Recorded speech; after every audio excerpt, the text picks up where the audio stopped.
para pemirsa setia Fibis News, kembali bersama saya Ika Akbarwati dan rekan saya Wahyu Sidarta dalam program Fibis Fokus. Pada Fibis Fokus kali ini kami akan menjabarkan mengenai review dan juga outlook dari ekonomi Indonesia pertengahan tahun hingga akhir tahun 2012 mendatang. Untuk yang pertama kita akan melihat bagaimana review dan juga outlook ekonomi Indonesia dari sektor konsumsi yang akan dijabarkan oleh rekan saya Wahyu. Silahkan Wahyu. Ya, baik.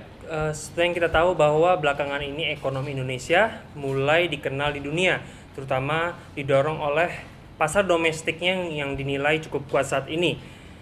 Pertama-tama mari kita lihat langsung faktor yang mempengaruhi sektor konsumsi domestik itu sendiri, yaitu pendapatan nasional. Nah, dapat kita lihat bahwa pendapatan nasional per kapita jika dinilai atas harga konstan tahun 2000 dapat dilihat trennya terus mengalami kenaikan selama kurang lebih satu dekade terakhir ini. Untuk tahun 2011 sendiri tampak pendapatan nasional per kapita telah menembus angka 9 juta atau jika dinilai dari harga yang berlaku ini berarti pendapatan nasional per kapita telah mencapai sekitar 27 juta per tahun.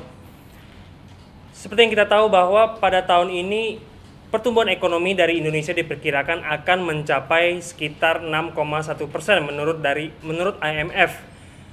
Memang angka ini mengalami perlambatan dibandingkan dengan tahun 2011 yang mencapai 6,45%. Namun pertumbuhan ini sebenarnya masih cukup pesat. Hal ini mengakibatkan potensi dari pendapatan nasional per kapita cukup berpotensi untuk kembali mengalami peningkatan di tahun 2012 ini. Diproyeksikan pendapatan nasional per kapita untuk tahun 2012 akan mencapai kurang lebih sekitar 9,4 juta hingga 9,7 juta. Namun jika atas dasar perhitungan harga yang berlaku, maka ini berarti tahun 2012 pendapatan nasional per kapita dapat mencapai 28 juta per tahun. Nah, apa dampaknya? Tentu dengan pendapatan yang meningkat, cenderung daya beli masyarakat meningkat, sehingga hal ini mengakibatkan kecenderungan konsumsi juga meningkat. Dapat kita lihat bahwa dari tahun 2008 hingga tahun 2011, konsumsi rumah tangga domestik Indonesia mengalami tren yang meningkat. Dapat dilihat bahwa di tahun 2011 sendiri sudah mulai mendekati 1.400 triliun rupiah. Nah, dengan pendapatan nasional yang meningkat, diperkirakan di tahun 2012 dapat menembus angka 1.400 triliun rupiah. Nah, ada yang perlu diperhatikan bahwa menariknya, dalam konsumsi rumah tangga ada dipisah dua kategori, yaitu konsumsi bahan makanan dan non-bahan makanan. Nah, sedangkan pertumbuhan dari kategori non-bahan makanan tampaknya pertumbuhannya lebih pesat daripada konsumsi bahan makanan itu sendiri. Hal ini dapat mengindikasikan bahwa konsumsi barang mewah makin meningkat dibandingkan kebutuhan-kebutuhan pokok. Walaupun memang dalam kategori non-bahan makanan ada kebutuhan pokok seperti pakaian, namun setidaknya ini secara sederhana dapat mengindikasikan bahwa masyarakat Indonesia makin makmur dan cenderung makin konsumtif terhadap barang-barang mewah. Nah, untuk memperkuat argumen tersebut, dapat kita lihat contoh dari konsumsi penjualan mobil domestik, di mana mobil atau kendaraan roda 4 ini merupakan salah satu jenis yang dianggap sebagai barang mewah. Nah, dapat dilihat dari tahun 2005 hingga tahun 2011 ini, trennya kecenderungan adalah penjualan mobil ini mengalami peningkatan. Dapat dilihat di tahun 2011, angka penjualan mobil domestik mencapai hampir 900.000. Nah, di tahun 2012 ini memang ada sedikit ganjalan, yaitu adalah ketentuan yang ditentukan pemerintah mengenai DP minimal sebesar 30%. Namun, tampaknya peraturan ini tidak akan berdampak cukup besar khususnya untuk penjualan kendaraan roda 4, di mana sebenarnya penjualan mobil sudah lumrah dilakukan DP, mungkin sekitar 10 hingga 20%, sehingga dengan minimal DP 30% mungkin ini pengaruhnya tidak akan terlalu signifikan.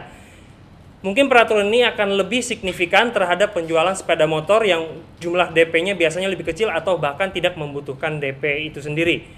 Dengan begitu diperkirakan untuk tahun 2012 potensi penjualan domestik dari mobil ini masih cukup berpotensi untuk mengalami peningkatan. Optimis mungkin bisa menembus minimal angka 1 juta unit di tahun 2012 ini. Nah, baik, ini adalah untuk pasar domestik di mana dapat kita lihat prospek dari ekonomi Indonesia sendiri cukup bagus.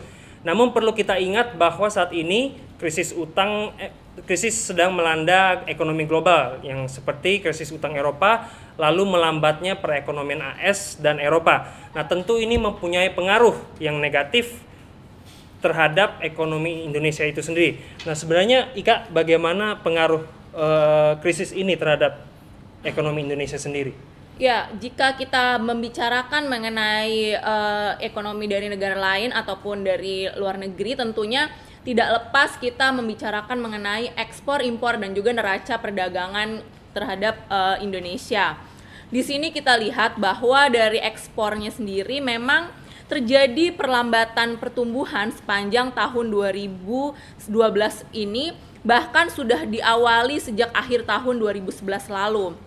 Memang krisis utang yang membelit Eropa ini berdampak cukup signifikan karena pengaruhnya itu bukan hanya ada di Eropa, kan tetapi juga terhadap mitra-mitra dagang Indonesia yang lain seperti Amerika Serikat, Cina, dan juga Jepang. Di sini kita lihat bahwa sejak tahun 2009 hingga tahun 2011, pertengahan tahun 2011, tepatnya hingga mencapai level tertinggi pada bulan Agustus, ekspor Indonesia secara konstan mengalami kenaikan. Pada tahun 2011 bulan Agustus mencapai level tertinggi, yaitu berada di kisaran 18 miliar dolar Amerika Serikat. Akan tetapi setelah itu berangsur-angsur mengalami penurunan hingga pada bulan Desember lalu anjlok dengan cukup tajam.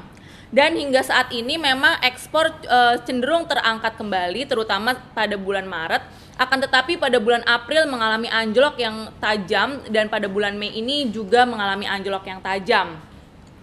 Di sini kita lihat bahwa memang ekspor Indonesia pada bulan Mei 2012 mengalami penurunan sebesar 8,55% dibandingkan dengan ekspor pada bulan Mei 2011. Penurunan dari ekspor ini sendiri dapat disebabkan dari dua hal, yaitu memang turunnya secara siklikal atau memang pada saat ini ekspor migas mengalami penurunan tajam sebesar 11,41% yang disebabkan adanya musim panas di belahan bumi utara seperti Amerika Serikat yang menyebabkan terjadinya penurunan ekspor bahan bakar minyak dari Indonesia. Dan di sini juga kita lihat bahwa ekspor non migas mengalami penurunan sebesar 7,72% dibandingkan dengan bulan Mei 2011 yang lalu.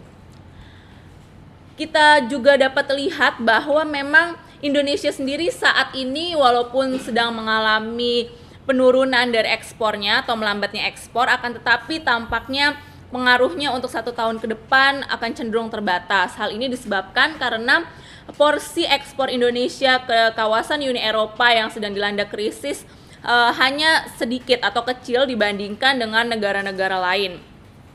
Mitra dagang Indonesia terbesar adalah saat ini masih dipegang oleh Cina, lalu disusul dengan Jepang dan juga Amerika Serikat.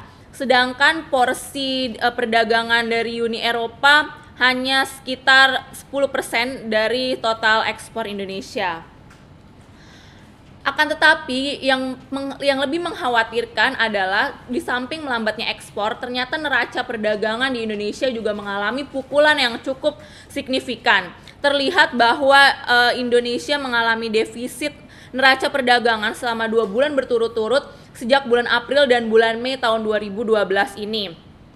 Dan ekspor yang berkurang ini merupakan salah satu pemicu dari turunnya neraca perdagangan atau terjadinya defisit neraca perdagangan.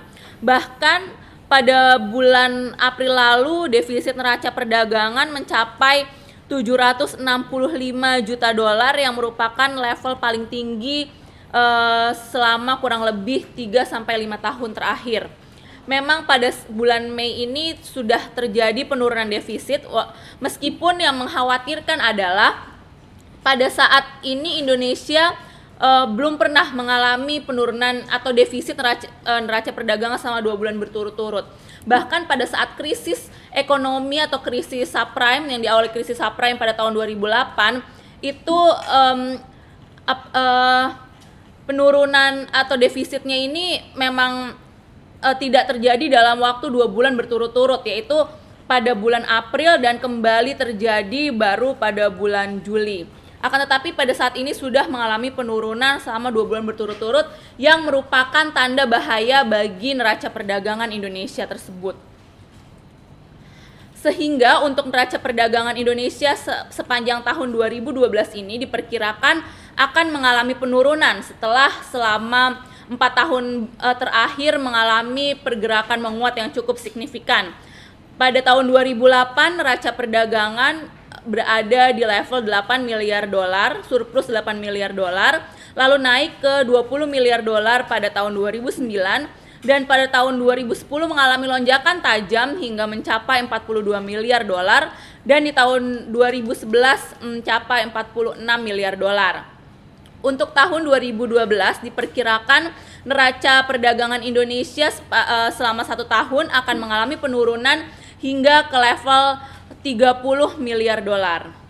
Demikian adalah preview dan outlook mengenai ekspor impor dan juga neraca perdagangan Indonesia untuk tahun ini.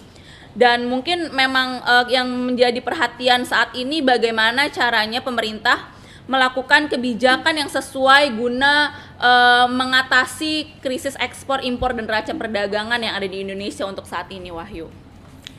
Ya, baiklah. Jadi kesimpulannya tampaknya pasar domestik dari Indonesia sendiri saat ini masih sangat prospektif didukung dengan tingkat konsumsi yang masih tinggi. Sedangkan sektor ekspor impor tampaknya mengalami tekanan akibat krisis utang Eropa dan melambatnya perekonomian Amerika Serikat dan China. Baik, demikianlah Fibis Fokus kali ini. Semoga dapat menambah wawasan Anda terkait potensi dari ekonomi Indonesia khususnya untuk tahun 2012 ini. Bersama saya Wahyu Sidarta dan rekan saya Ika Akbarwati. Sampai jumpa pada kesempatan berikutnya dan salam Fibis.